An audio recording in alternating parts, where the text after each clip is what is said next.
Approaching 82 today. Under cloudy skies with a slight chance for storms. Winds out of the west around 5 miles per hour. Get weather anytime by calling 824-6101 or online at TaylorvilleDailyNews.com. Currently, it's 66 degrees. WTIM.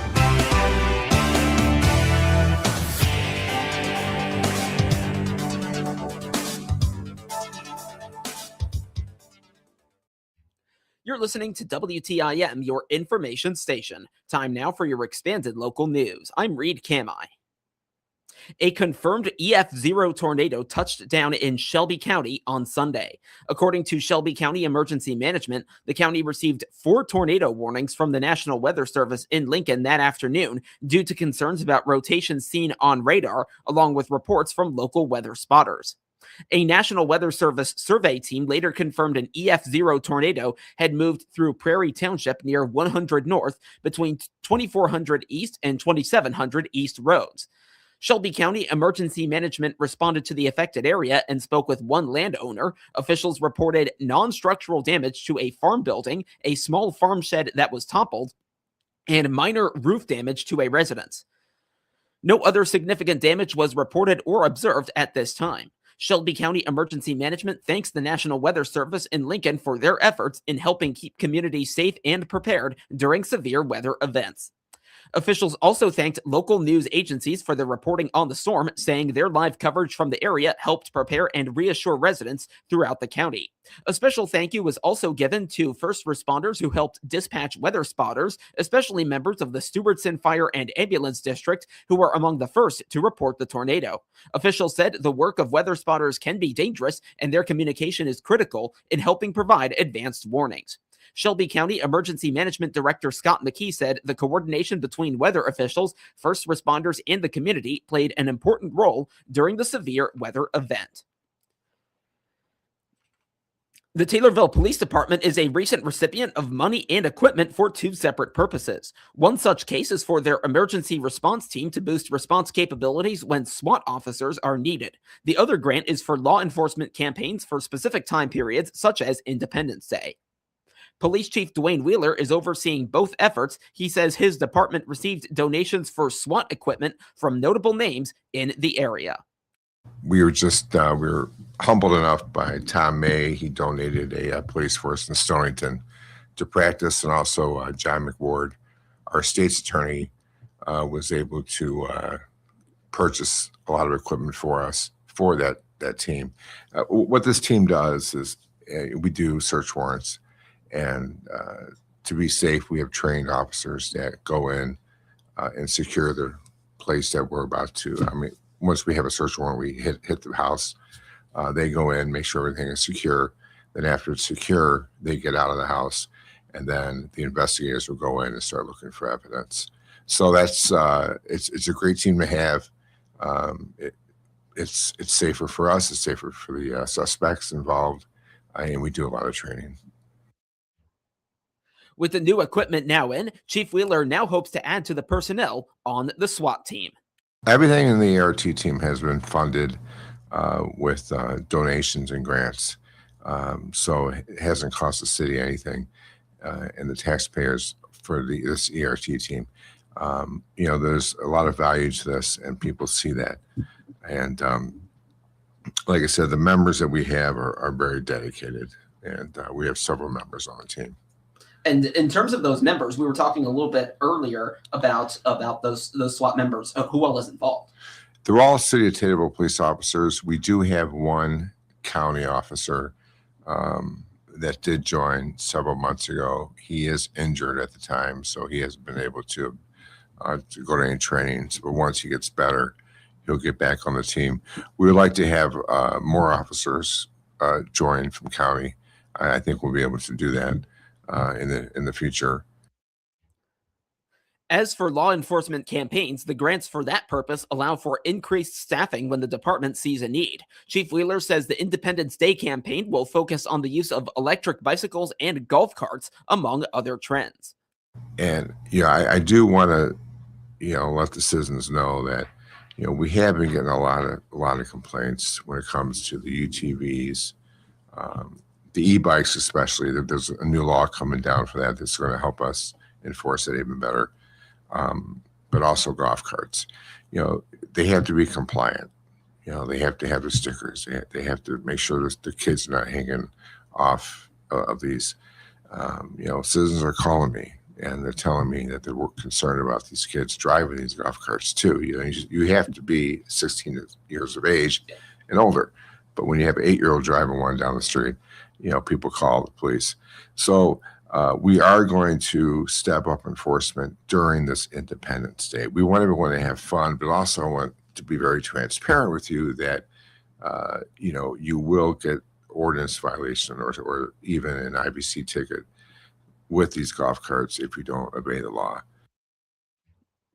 The Taylorville Police Department and its community policing team will be holding multiple events in July to connect with the community they serve. The events include Kids, Cops, and Ice Cream, along with Fishing with Police Officers. We do have the Kids, Cops, and Ice Cream coming up in July, the first or second week. I don't have the exact date on that. That's always a good time to come in for free ice cream, and also with all the officers. And second, we get also the same month, we're going to have Fishing with Police Officers. And that's one of our biggest hits besides National Night Out.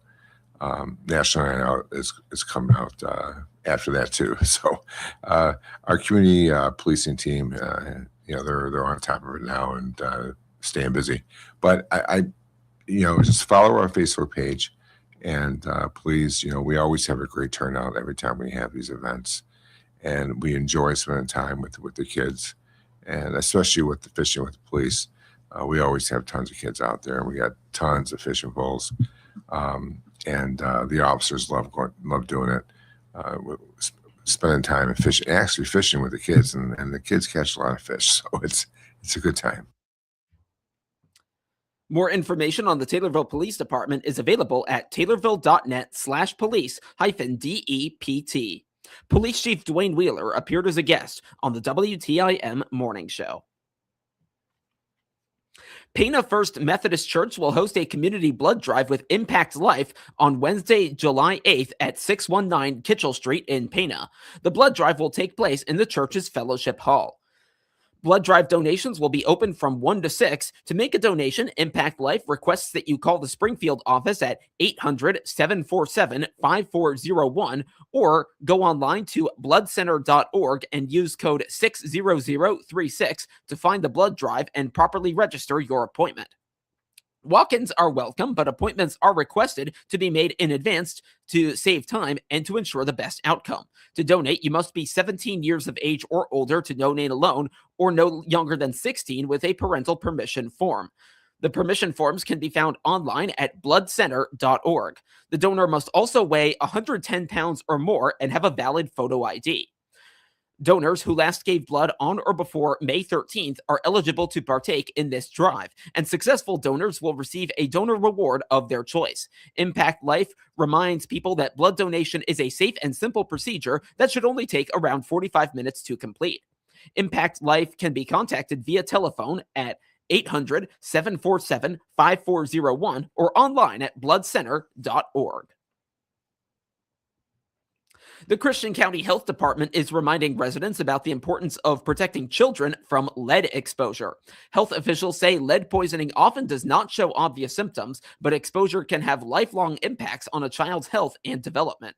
According to the CCHD, the good news is that lead poisoning is preventable and early detection can make a difference. The CCHD offers rapid lead testing with results available in less than 3 minutes.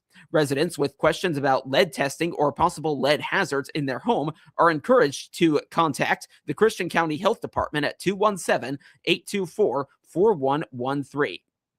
Officials say working together can help keep children safe, healthy, and ready to thrive. And now, a word from First National Bank in Taylorville.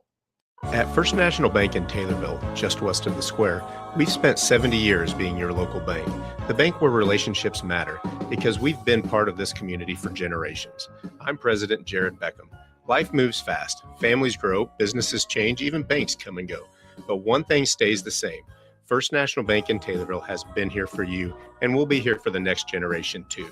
Serving Taylorville for 70 years, First National Bank in Taylorville, first every time, member FDIC. Experts are warning the public of a number of potential water-related hazards with summer now here. These dangers primarily involve the potential exposure of water to electricity.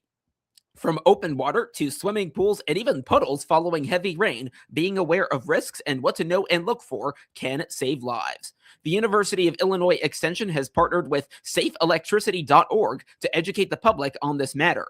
Valerie Belusco, a community and economic development educator at the Extension, says downed power lines after a storm can energize water in puddles they contact. It may look like fun to play on a flooded street or a water-filled ditch, but those are great places for fallen power lines to hide or damaged electrical equipment to actually be putting out pulses and energy, and that could cause serious injury or death. So while we may want to go out there and play right away, an adult really needs to know about that. An adult really needs to kind of supervise or let kiddos know if they think it's safe to go out. I don't want to take all the fun away from these kids because I had some of my best childhood memories doing that. But, adults will be able to tell kids if that is safe, if they think that it's something that maybe has a hazard, and maybe they should watch and maybe go play somewhere else, go do something else. So keeping that in mind can be very important. Marinas are another aquatic location of concern. Belusco says people should not swim near marinas due to the many electrical components that exist in these places. The marina is not for swimming, and it is not for playing. And you have to be incredibly safe when at the marina. And so, there can be things called electric shock drowning, which is what happens when you have a current of electricity running through the water. And marinas often have lots of different things hooked up for various reasons. And it can take something as silly as a squirrel chewing through a line the night before that you're not aware of, and sometimes it's just a little pulse of electricity. Sometimes it's a big pulse of electricity. But you have to learn about that. You have to know about that. And you have to know that, you really don't want to get into the water then. Homes on lakes such as Bertanetti Lake may have floating docks. The level of safety with swimming near these docks depends on a number of factors, such as their electrical capabilities and other surroundings. If you have some kind of electrical outlets out there, you definitely want to be safe and very cautious. You want to check the wiring frequently. Some people have that for various reasons. Sometimes it's just to provide light out there. Sometimes it's actually for something to do with their boat. A lot of people don't have their dock hooked up to electricity of any sort. And so then it can just be something fun. But you have to remember that, that's a shallow area. And so you never want to dive off of the dock. You want to be very careful. You want to be cognizant that, sometimes there can be brush that might have kind of washed ashore that might be under there, sticks, things like that.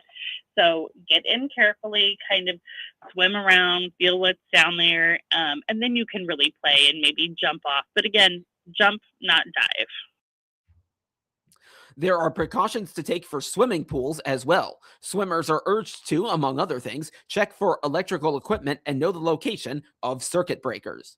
And a lot of these things we want to think about is just safety around water and making sure that kids are aware of what's around them.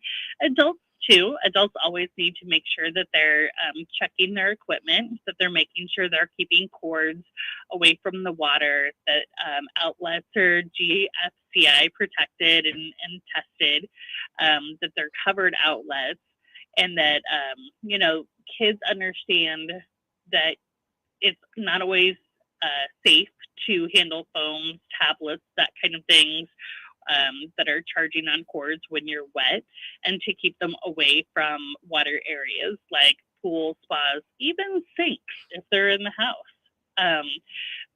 And then it's also important that they know what to do if there is an emergency and something happens. So making sure that your kid understands how to call 911 can be incredibly important.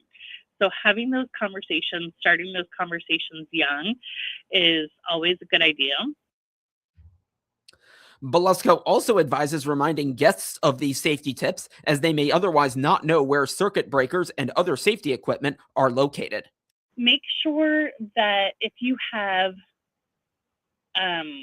guests over, if you have a pool, or if you have guests over and you're at the lake and they're not really familiar with the area or just water safety in general, make sure you give them some tips before you get too far into your day.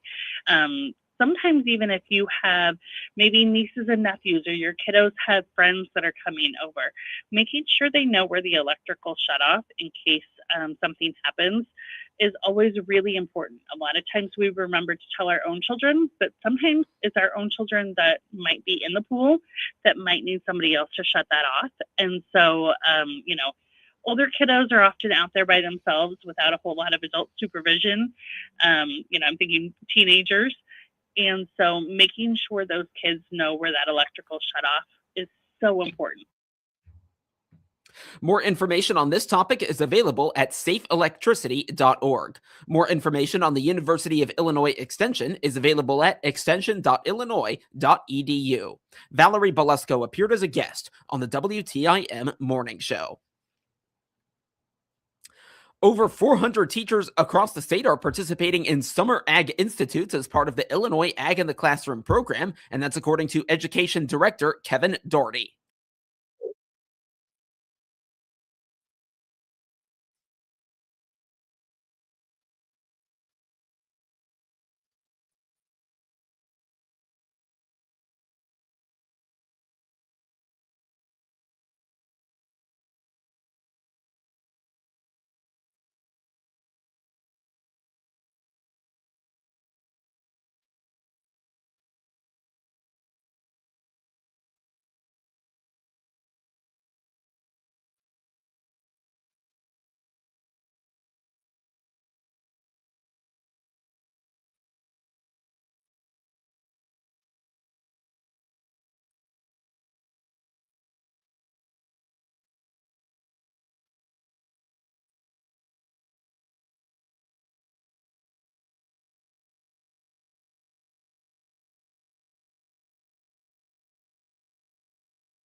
Doherty and an Illinois delegation are attending the National Ag in the Classroom Conference this week in Rhode Island.